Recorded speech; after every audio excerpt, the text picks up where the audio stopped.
This is just a simplified corporate structure. I've only put it here. I'm talking as Metals Exploration. FCF Metals X is the listed entity. It's listed on the AIM in the London Stock Exchange. Today we own 85% of FCF Minerals, the balance being owned by Christian Mining, but we do have an open-ended option to take that out and we can move to 100%. I guess there's some good and bad news in this. Over the last year we've had a fairly difficult time as far as operational management is concerned, as we've had a what would be the best word? A vigorously defended takeover or vigorously fought takeover offer. It's almost locked the company up for 12 months. Fortunately, that's been resolved. The resolution was put in place in April. It's been resolved very positively. It leaves us with a very clear capital structure. Basically, there's 80-odd% of the company sits in four major shareholders' hands. It's left us with a considerable amount of money in the bank, and it's also left us with a significant tranche of short-dated options sitting out there, which mature in August, and with the expectation that the vast majority of those will be exercised, we will basically be funded for our equity share of a development. Nice place to be from someone that was on, because I use the words very carefully, limpo mode last year. We were running things very tightly. But to give full credit to the local operators, they achieved an enormous amount in upgrading our reserves and getting permitting done. So there was a lot done under the radar, but now we're poised to take this project forward. So to pick up on Sandy, he showed you lots of lovely graphs there. Well, we're at 10 years ago now. So we've got the growth from 10 years as we ride the development curve here. So it's all up for us. How are we going to do it? We're in the process today of building up our owners' teams. You start to see a few more people wandering around the place handing out FCF cards. It's a mix of expatriates and Filipinos. Once again, Leo, perhaps you can help us bring some good blokes back, because we're certainly looking for them. Our intention is to place the process plant under an EPC type execution strategy with an engineer constructor who's got a demonstrated performance, fill the dotted lines in.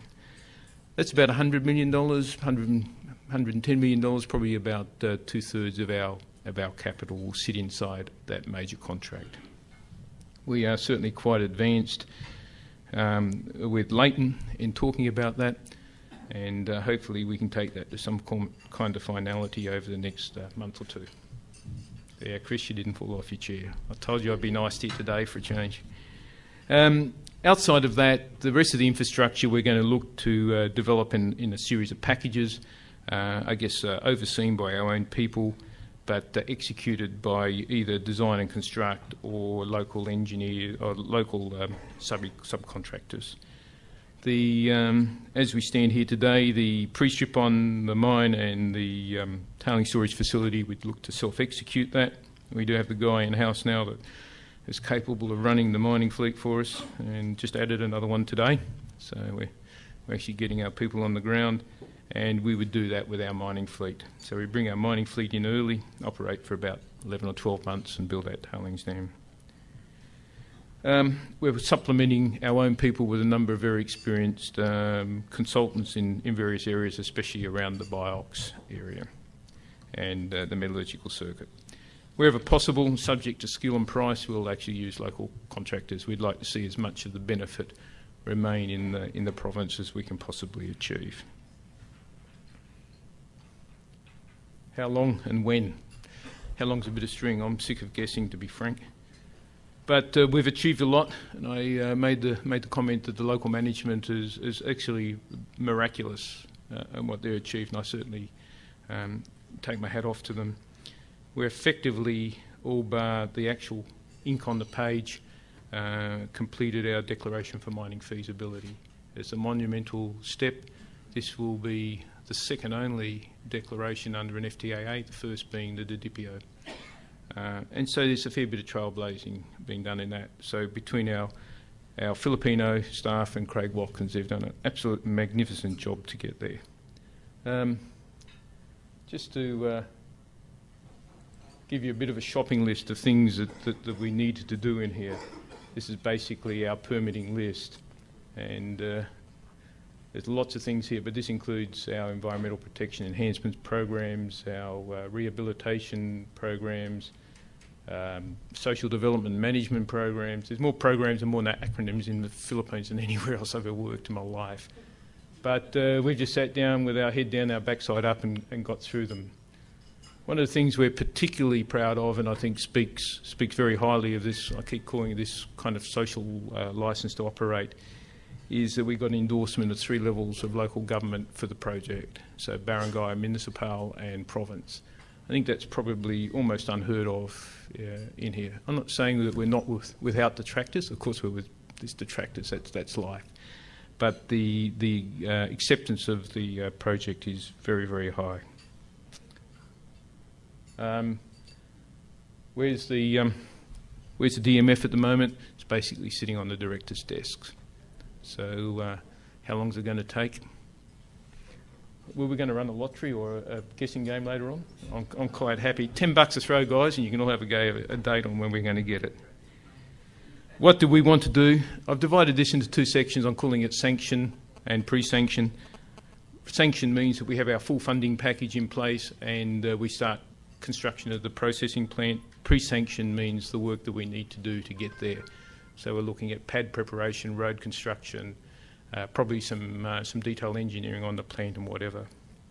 We're at a position where today, if we had the DMF, within a month we could actually start those pre-sanction works, and that would be our desire. So I'm suggesting that we would commence pre-sanction in Q3. Financing is kind of well advanced, and I think that'll be Q3, Q4, and sanction around the same boundary, Q3, Q4.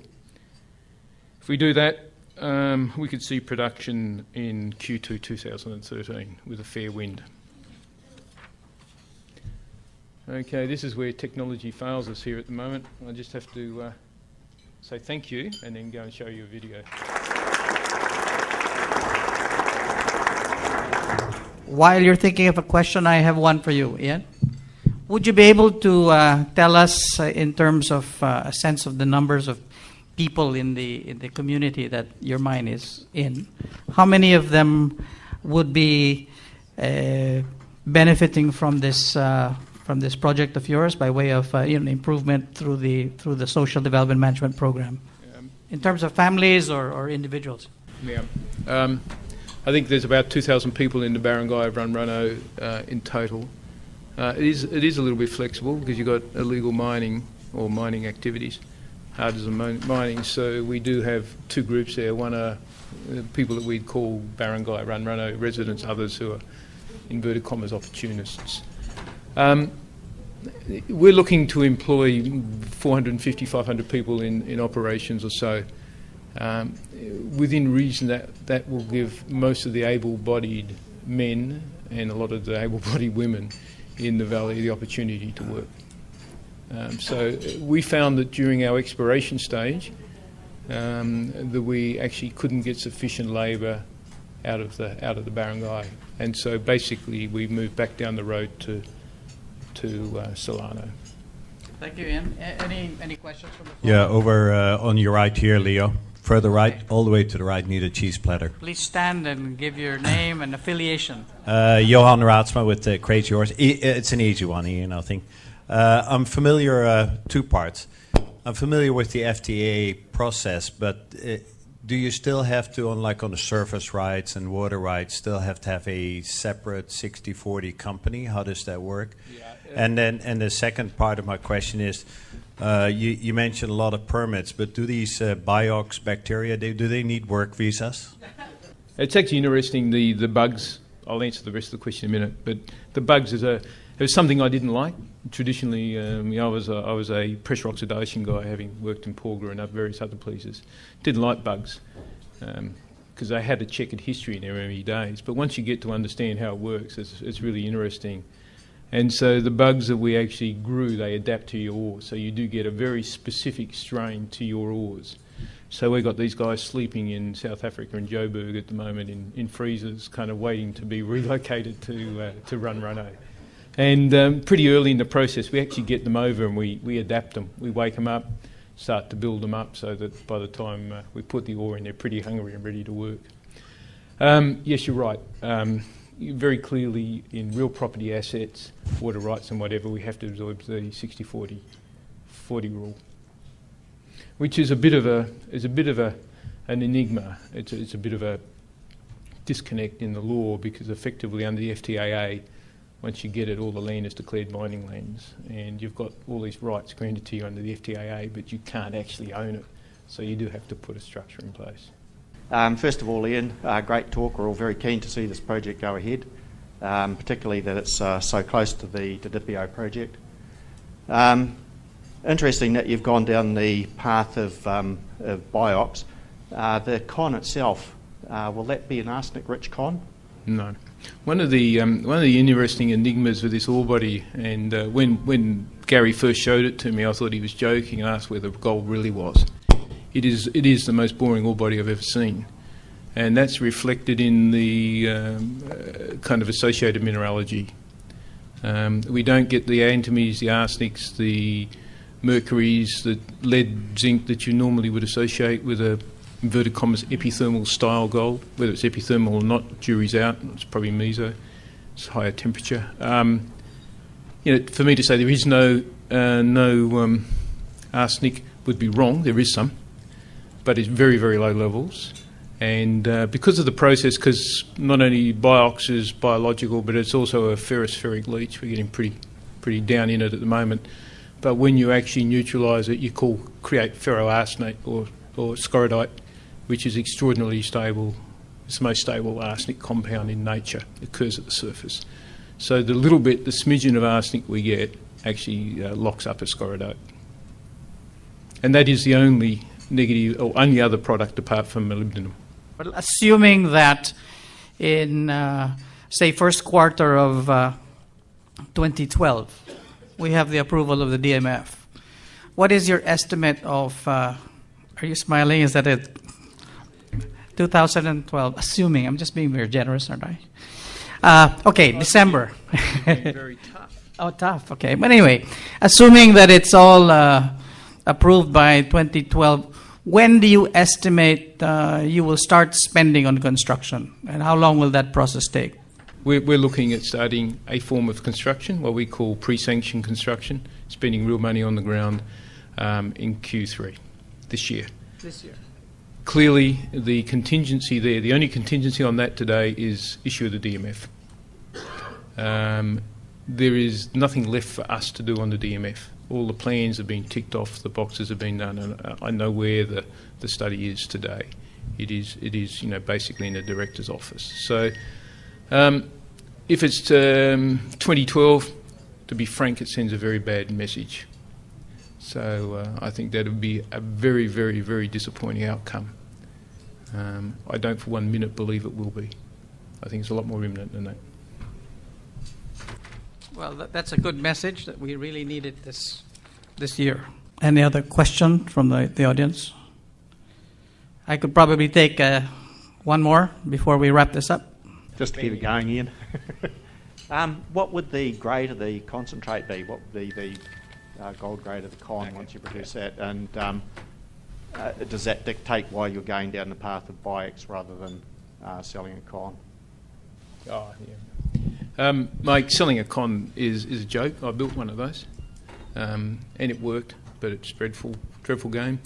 Your logistics are really tough. It's hard. You add costs. You're at the smelter's behest. It is a tough game. The second part of the answer is, you wouldn't get what I'd consider a saleable grade. And it's always a trade-off between recovery and grade of con. In a BIOX, you actually don't make a gold grade, you make a sulphur grade. The bugs don't give a damn about the gold that just happens to be a byproduct. They actually want sulphur. So we've got a fairly tight window between about 14 and 20% of sulphur grade into the bug plant. That's where we've designed it. That's the scoping, the heat exchangers, the coolers, and all the other other dynamics that happen in the tank.